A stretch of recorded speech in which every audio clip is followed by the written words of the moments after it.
मित्रांनो, आपण आपल्या शेळींसाठी, बोकडांसाठी, लहान पिल्लांसाठी काय देतो तर आपण असा मक्का आहे ना स्टॉक करून ठेवतो। बघा मित्रांनो, हा मक्का, हा आपण प्युअर शेतकऱ्यांकडून घेतलेला मका असतो मित्रांनो।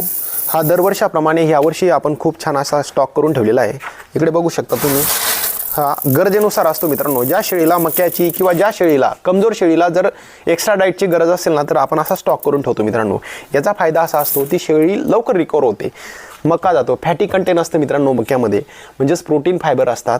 याने शेळीला किंवा बोकडाला चकाकी येते, त्याच्या शरीरावरची चरबी वाढते आणि हा मका दिल्याने शेळी किंवा बोकडाची क्वालिटी सुधारते मित्रांनो। याच्या व्यतिरिक्त आपण असा गहू देत असतो, बघू शकता तुम्ही, हा बघा मित्रांनो, आपण असा गहू शेळींना देतो। हा पण शेतकऱ्यांकडून स्टॉक करून ठेवलेला गहू आहे मित्रांनो। शेळीपालन ह्या सब्जेक्टमध्ये सर्वांगीण गरजांवर काम करावं लागतं मित्रांनो। नुसतं शेळी घेऊन चालत नाही, तर शेळीला इन फ्युचरमध्ये काय काय तिच्या रिक्वायरमेंट आहेत किंवा काय काय तिच्या गरजा आहेत त्या पूर्ण करणं गरजेचं आहे, तरच तुमचं शेळीपालन हे यशस्वी होणार आहे मित्रांनो।